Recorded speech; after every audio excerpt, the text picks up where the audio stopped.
Next topic, altering product strength. So concentration or quantity relationship. So the percentage or ratio strength of a component in a preparation is based on its quantity relative to the total quantity of the preparation. So if the quantity of the component remains constant, any change in the total quantity of the preparation through dilution or concentration changes the concentration of the component in the preparation inversely. Okay, so it is exhibited in this equation. So first quantity times first concentration is equal to the second quantity times second concentration.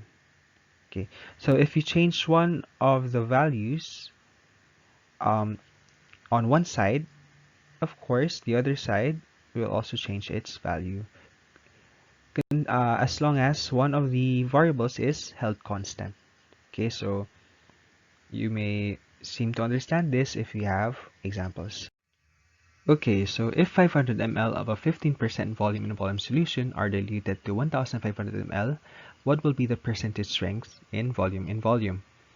So before anything, so let's recall that 15% volume in volume means there is 15 ml of a substance in 100 ml of a solution.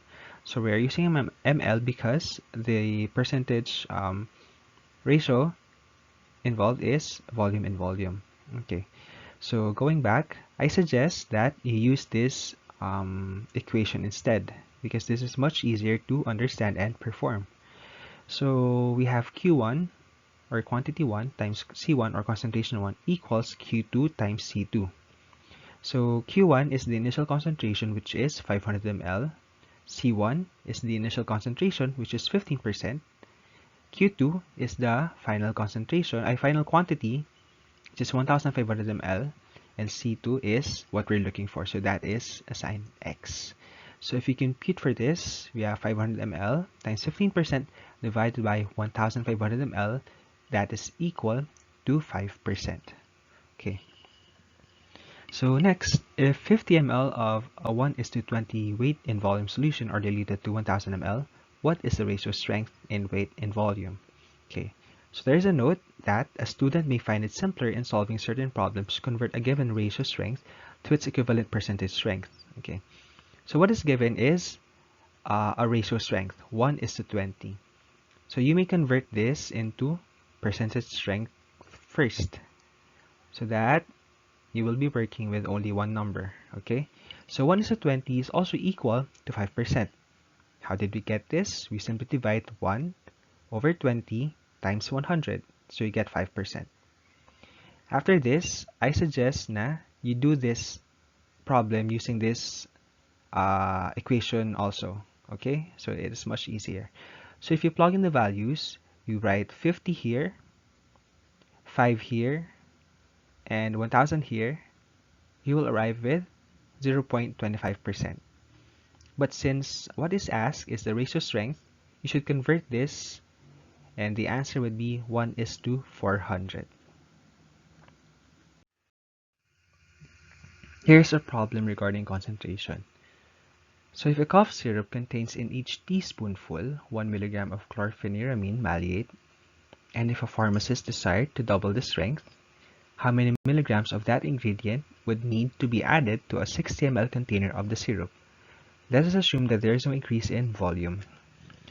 Okay, so before anything else, 1 teaspoonful is equal to how many ml? 5. Okay, so 5 ml. So how do we do this? So first, we take the concentration of the medicine. So there is 1 milligram per 5 ml. Okay, and the total volume is 60 ml. So that means there is 12 milligrams of chlorpheniramine maleate in the original syrup, and to double it, you need to add an additional 12 milligrams of the medicine. Okay? Okay, next are stock solutions. So when we say stock solutions, these are concentrated solutions in which the pharmacists use in preparing solutions of lesser concentration. Okay, So an example, how many milliliters of a 1:16 solution of sodium hypochlorite should be used in preparing 5000 ml of a 0.5% solution of sodium hypochlorite for irrigation? Okay, so sodium hypochlorite is a disinfectant. Okay, so first, again, let us convert 1:16 into percentage. So 1 divided by 16 times 100 is equal to 6.25%. Okay, so next, we place 6.25 at the numerator because this is the initial concentration, and then we place 0.5 at the denominator. That is the final concentration. Then we place 5000 ml, the final concentration, at the numerator, and then x as the denominator. So again, I advise you to use the formula Q1C1 is equal to Q2C2 in order to avoid confusion. So if you use that, you will arrive with 400 ml as the answer. So here is another example. So try to solve this on your own and let's see how much you've learned. Okay, so acid dilution. How many milliliters of 37% weight in weight hydrochloric acid having a specific gravity of 1.2 are required to make 1000 ml of diluted hydrochloric acid 10% weight in volume? Okay, so this is quite a tricky one because it contains different units. So we have weight in volume, and you also have specific gravity. So where do you use each, right? So the first step is to first find the total amount of hydrochloric acid present in 1000 ml of 10% weight in volume. So how do we compute for that? Since 10% weight per volume means 10 grams in 100 ml, 1000 ml will contain 100 grams. Okay, so this is quite a shortcut version, but if you try to solve it using dimensional analysis, you will arrive with this 100 grams of HCl. So after that, since we already know the total amount of HCl present in that solution, we will now compute with how many milliliters of 37% weight in weight is needed. Okay, so we have 37%. Again, 37% is 37 grams per 100 grams. Okay, next is 100 grams in X. Okay, so we are looking for this.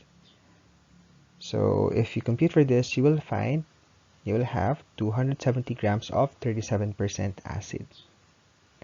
Okay, now is that the final answer? No, it is not. Why? Because what is required is the milliliters, right? So how do we compute for that? We will use the specific gravity of 1.2. So 270 ml divided by 1.2 is equal to 225 ml. So that is the answer. Okay. Again, you have this other question. You can try solving it on your own. Triturations are dilutions of potent medicinal substances. So these dilutions offer a means of obtaining conveniently and accurately small quantities of potent drugs for compounding purposes.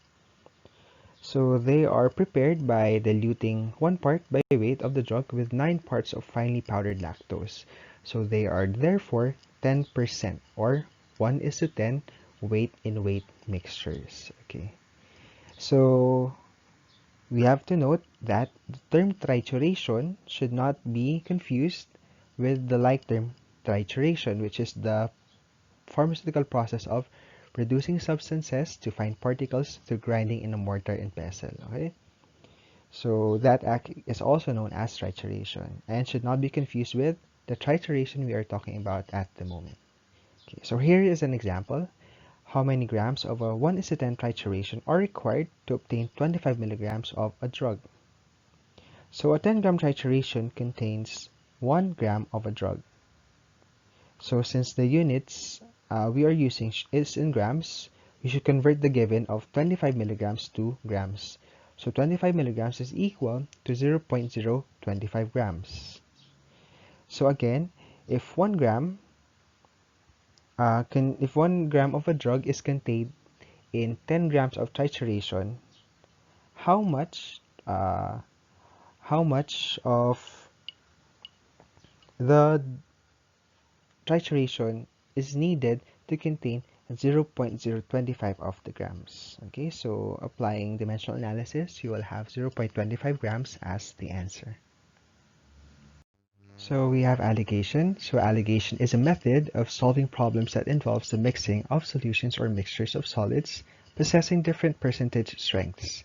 So the keywords here are mixing and different percentage strengths. So later you will understand what does that mean. So there are two methods in alligation medial and alligation alternate. Let's first have alligation medial. So alligation medial is a method by which the weighted average percentage strength of a mixture of two or more substances of known quantity and concentration may be easily calculated. So in this method, the percentage strength of each component expressed as a decimal fraction is multiplied by its corresponding quantity. Then, the sum of the products is divided by the total quantity of the mixture, and the resultant decimal fraction is multiplied by 100 to give the percentage strength of the mixture. So this is quite a lengthy explanation, but once we get to the example, this will be much easier to understand. Okay, so we must note that the quantities expressed should be the same. Okay, so you know how important units are in solving. So here are the examples. So what is the percentage of zinc oxide in an ointment prepared by mixing 200 grams of 10% ointment, 50 grams of 20% ointment, and 100 grams of 5% ointment? So as you can see, there are 3 different concentrations and 3 different amounts. So the first step is to convert these percentage concentrations into decimals. So 10% is equal to 0.1, 20% is equal to 0.2, and 5% is equal to 0.05. So after that, we just multiply the concentrations with their corresponding amounts. So 0.1 times 200, 0.2 times 50, and 0.05 times 100. You now get the sum of the answers, and now you have this 35 grams. So 35 grams corresponds to the total amount of zinc oxide present in the mixture or the preparation, while 350 grams corresponds to the total amount of mixture. Now what is being asked is the percentage of zinc oxide. So percentage of the active ingredient. So since 35 grams is the amount of the active ingredient, we divide this to 350 grams, the total, and we will get 0.10. Is this a final answer? No, it is not, because what is required is the percentage strength. So we multiply this by 100 and we get 10%. For the next example, what is the percentage strength of alcohol in a mixture of 500 ml of a solution containing 40% volume and volume alcohol, 400 ml of a second solution containing 21% volume and volume alcohol, and a sufficient quantity of a non-alcoholic third solution to make a total of 1000 ml? Again, the first step is to convert these percentage into decimals. So 0.4 is equal to 40%, okay? And the 21% is equal to 0.21.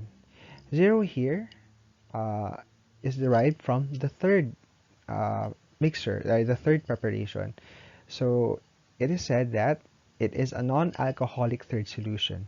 Since we are dealing with alcohol here, a non-alcoholic solution will warrant 0 concentration, right? Okay, so after that, we'll multiply the concentration to the amount or the volume. So 0.4 times 500, 0.21 times 400, and 0 times 100.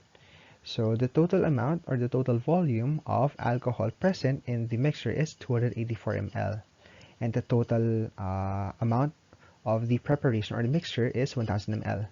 So to get the percentage strength, we divide 284 to 1000 and we get 0.284. Then multiply this to 100 and we get 28.4%. Next, we have alligation alternate. So this is a method by which we may calculate the number of parts of two or more components of a given strength when they are to be mixed to prepare a mixture of desired strength. So the final proportion permits us to translate relative parts to any specific denomination. So the strength of a mixture must lie somewhere between the strengths of its components. That is, the mixture must be somewhat stronger than its weakest component and somewhat weaker than its strongest. Okay, so what does this mean? It means that if the maximum concentration of a component is 100 and the minimum or the lowest is 50, the final concentration should be between 50 and 100. So to understand that more fully, let us have examples. So in what proportion should alcohols of 95% and 50% strengths be mixed to make 70% alcohol? Okay, so here we have 95%, so that is the highest concentration, and 50%, that is the lowest concentration. So it is only logical to mix for a concentration in between 95 and 50, which is 70. Okay, so how do we do this? First, we note that the difference between the strength of the stronger component and the desired strength indicates the number of parts of the weaker to be used. And the difference between the desired strength and the strength of the weaker component indicates the number of parts of the stronger to be used. Okay, so this is what happened. So we first place our first concentration, our highest concentration here, and our lowest concentration here. Next, we place our desired concentration at the middle. Okay, so the next thing we need to do is to subtract. Subtract 95 to 70 and you will get 25. You subtract 50 from 70 and you get 20. So you no longer need the signs, whether it is positive or negative.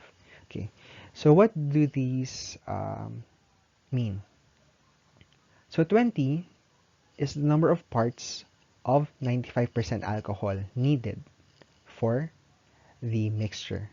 And 25 parts is the amount of 50% alcohol needed in the mixture. So there will be a total of 45 parts, okay, for the total mixture. So that's it. Now, since there is no amount required, we leave it at that, okay? So the relative amounts will be 20 is to 25, or if you simplify it, it would be 4 is to 5, meaning 4 parts 95% and 5 parts 50%. Okay, so you may check using alligation medial. We can multiply 95 times 4 and 50 times 5. You will get 630. So since there are 9 parts, 630, which is the total parts divided by 9, is equal to 70%. Okay? Okay. So here is an example. How many milliliters each of a 2% weight per volume solution and a 7% weight per volume solution should be used in preparing 1 gallon of a 3.5% weight in volume solution? So first thing we need to consider is that we need to convert 1 gallon into ml. So 1 gallon is equal to 3,785 ml. Next is to write the corresponding available concentrations. So we have 2% and we have 7%. And we write our desired percentage or our desired concentration in the middle. So 2 minus 3.5 is 1.5 and 7 times 3.5 is 3.5. So that means that there is 3.5 parts of the 2% solution and 1.5 part in the 7% solution. Next is we should get the total number of parts of the mixture. But before that, let us use relative amounts. So 3.5 is to 1.5 is also equal to 7 is to 3 with a total of 10 parts. Okay, so this is much easier to work with because decimals could get in the way of solving. Okay, so now we have 10 parts. Now we compute how much or we compute the volume that is needed per concentration to be added in the mixture. So one method that they did is this ration proportion. So 10 parts, the total is 3,785. So that is 10 parts. So how many ml is in 7 parts? So the answer is 2,650. And that is 2% of the solution. Okay. Next, for 3 parts, you will have 1,135 ml of the 7% solution. Okay. So another method of solving this is to do this. Okay. So you have 7 and 3, right? So let's try writing. So we have 7 and 3. The total is 10. So what I usually do is I get the ratio of this part from the total part. What do I mean? I just simply divide this and the total. So 7 divided by 10 is 0.7 and 3 divided by 10 is 0.3. After that, I just multiply both with the total quantity, which is 3,785 and 3,785. So if I do that, hopefully I will also arrive with the same answer. So you try to do it on your own. Well, yeah. I believe this is easier instead of using this. Okay, so yeah. Okay, so here's an example. A hospital pharmacist wants to use 3 lots of zinc oxide ointment containing respectively 50%, 20%, and 5% of zinc oxide. In what proportion should they be mixed to prepare a 10% zinc oxide ointment? So since there are 3 concentrations, we will write those 3. We have 50, 20, and 5. And we will write the desired concentration, which is 10%, in the middle of 20 and 5. So the first thing we need to do is to subtract 20 and 10, we will have 10, 5 and 10, we will have 5. Then we will subtract 50 to 10, we will have 40, and 50 to 10, we will have 5. Okay, so I hope you've noticed where we have placed the parts. Okay, so we will have 5 parts of 50% ointment, 5 parts of 20% ointment, and 50 parts of 5% ointment from the 10 and 40 we got. Okay, so pinag-add. So the answer would be 5 is to 5 is to 50, or simplified, it would be 1 is to 1 is to 10. 1 part of the 50% ointment, 1 part of the 20% ointment, and 10 parts of the 5% ointment. So if you will check using this, we will arrive with 10%.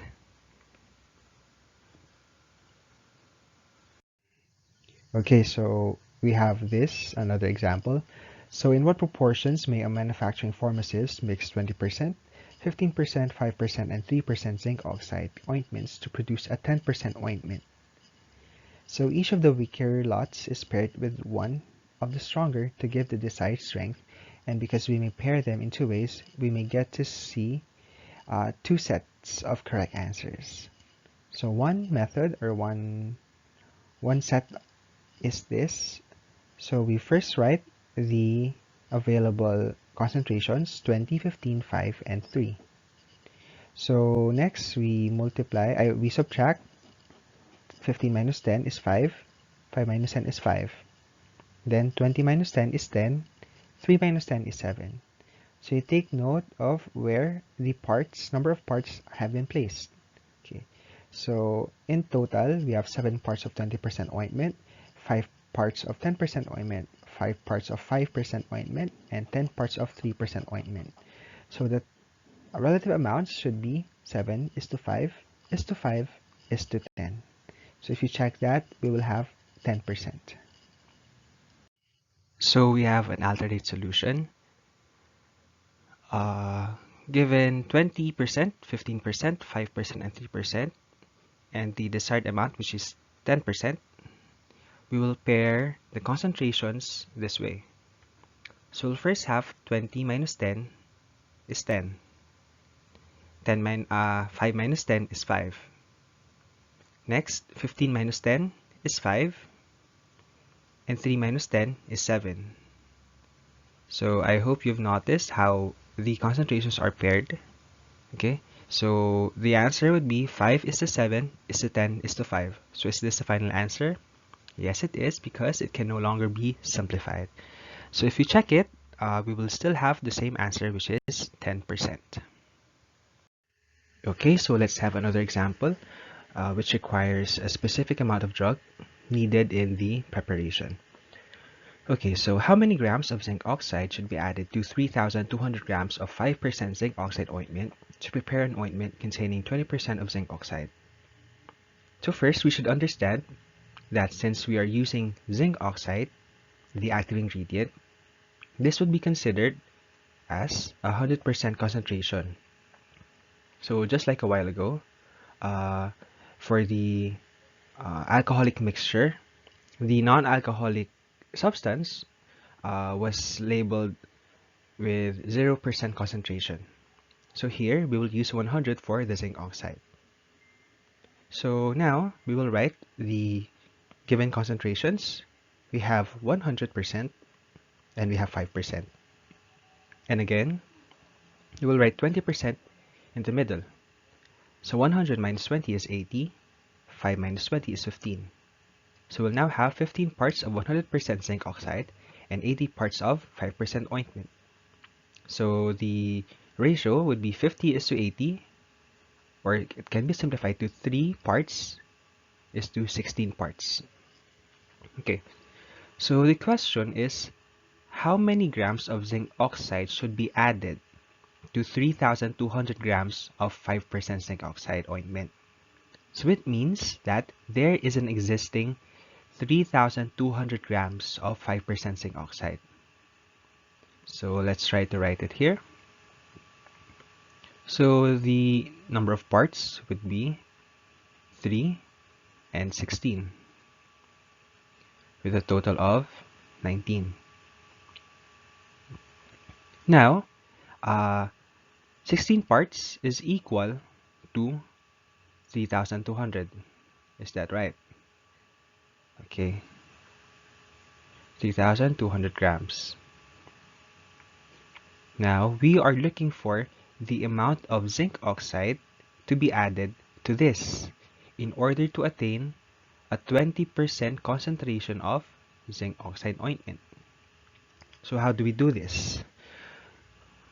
Well, using another method, we can simply divide 3,200 by 16.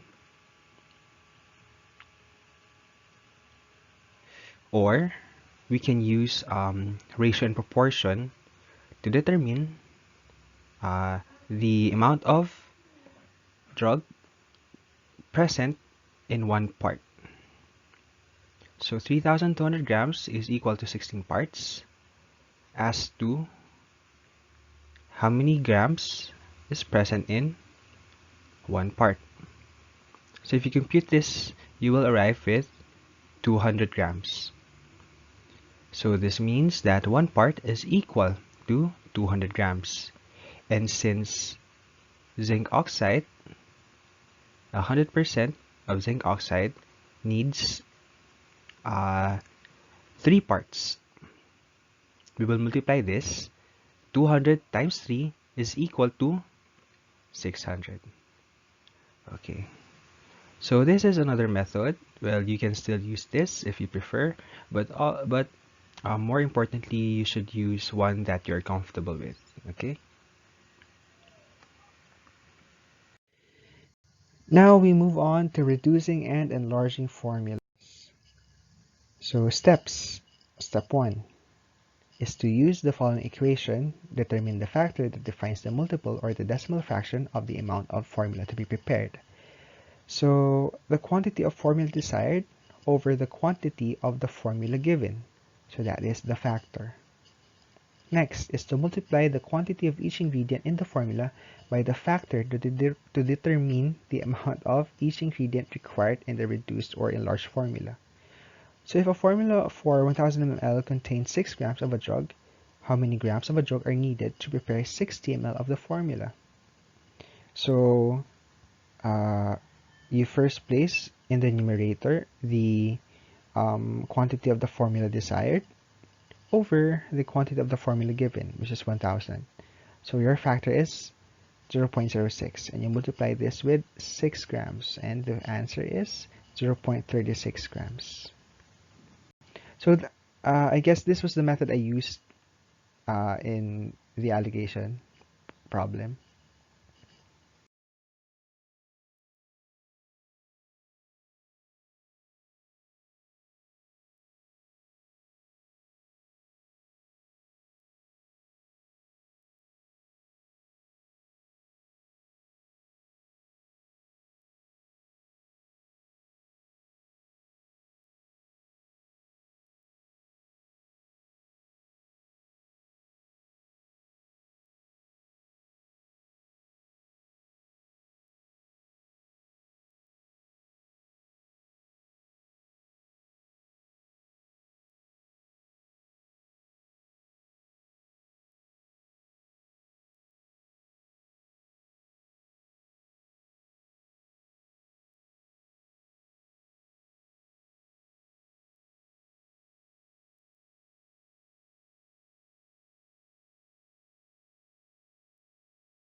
Okay, so another method is by using dimensional analysis. So still with this given, you can have this. So and you will arrive with the same answers.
Okay, so for our last topic, here are selected pharmacoeconomic calculations. First of all, let us define pharmacoeconomics. So this encompasses the economic aspects of drugs, from the costs associated with drug discovery and development to the costs of drug therapy analyzed against therapeutic outcomes. So there are three methods of analysis: cost-benefit, cost-effectiveness, and cost minimization. In cost-benefit analysis, this involves the identifying and measuring all the costs of providing a program or treatment and comprising those costs with the benefits that result. So it is expressed as benefit over cost. So for example, determine the benefit to cost ratio for a program in which the cost of pharmacist intervention was determined to be 12,000 and the benefits accrued to be 26,000. So we simply divide 26,000 over 12,000. So the answer is 2.16 or 2.2. And since it is a ratio, it has no unit. For cost effectiveness analysis, it is used to compare treatment alternatives with costs measured in dollars or pesos in the Philippines and treatment outcomes expressed in terms of the therapeutic objective. So the result is expressed as cost over the therapeutic effect. So for example, determine the cost effectiveness ratios for two 12-month treatments for the lowering of systolic blood pressure. So treatment A cost $1,200 and lowered systolic blood pressure by an average of 5 millimeters of mercury. Treatment B cost $800 and lowered systolic blood pressure by an average of 8 mmHg. So to solve this, we simply divide for treatment A 1,200 by 5 and for treatment B 800 divided by 8. So apparently, treatment A has a higher cost effectiveness ratio than treatment B. Lastly, for cost minimization analysis, this involves the comparison of two or more treatment alternatives, the outcomes of which are assumed or determined to be equivalent. So the cost of each treatment alternative is expressed in pesos and the costs are compared. So if cost minimization analysis demonstrates that two alternative treatments cost 1,120 and 1,450 for treatment B respectively, calculate the cost benefit of treatment A compared with treatment B. So we simply subtract, the answer is 330. Next is discount. So we all know what a discount is. So how do we apply them? So here's an example. So the list price of an antihistamine elixir is $6.50 per pint, less 40%. What is the net cost per pint of the elixir? When we say net cost, it is the final amount. Okay, so we have the list price, which is 6.50, and the discount, which is less 40%. So to compute this, we simply multiply the amount or the list price by the remainder of the discount. So for example, if the discount is 40%, the remainder or the net cost will be 60%. So we should multiply 6.50 times 60 to have 3.90. So this will be the net cost of the elixir. But if we were asked how much the discount is, we would multiply 6.50 times 40. So the answer would be 2.60. Yeah. Okay. So the next example, the list price of 12 bottles, 100 count of analgesic tablets is $36. Less a trade discount of 33 and 1/3%. If purchased in quantities of 12 dozens, an additional discount of 10% is allowed by the manufacturer, plus a 2% cash discount for payment of the invoice within 10 days of billing. So calculate the net cost of the 144 bottles of the analgesic tablets when purchased under the terms of the offer. Okay, so here is a series of discounts.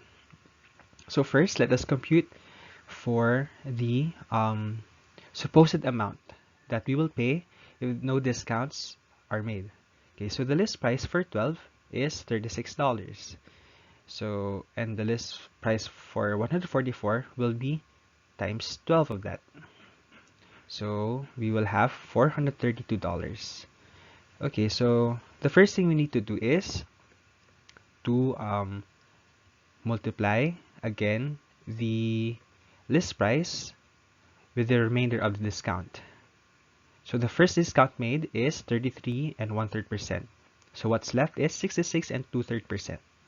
So 42 times 66 and 2/3% is equal to 288. Next, we use that 288 and multiply it with the remainder of 10%. So 288 times 90% is equal to 259.20. Lastly, 259.20 we multiply with the remainder of 2%. That is 98%. So 259.20 times 98 is equal to 254.02. Okay, so the term markup is used interchangeably with the term margin of profit or gross profit. So this refers to the difference between the cost of merchandise and its selling price. It is also known as tubo. So an example is the cost of 100 antacid tablets is $2.10. So what will be the selling price per 100 tablets to yield a 40% gross profit on the selling price? So we will first assume that the selling price is 100%. So selling price minus gross profit is equal to the cost. So 100% minus 40% is equal to 60%. Now, the cost of 100 antacid tablets is $2.10. So that is equivalent to 60%. Now, since we want a 40% markup, we will divide we will first multiply 100 and 2.10 and divide it by 60 to get the final answer, which is $3.50. So here are other examples for markup, which I think you can do on your own. Okay.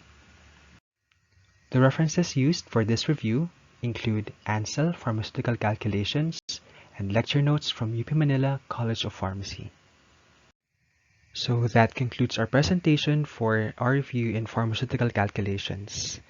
Thank you, class, and God bless, study well, and I hope you catch them all.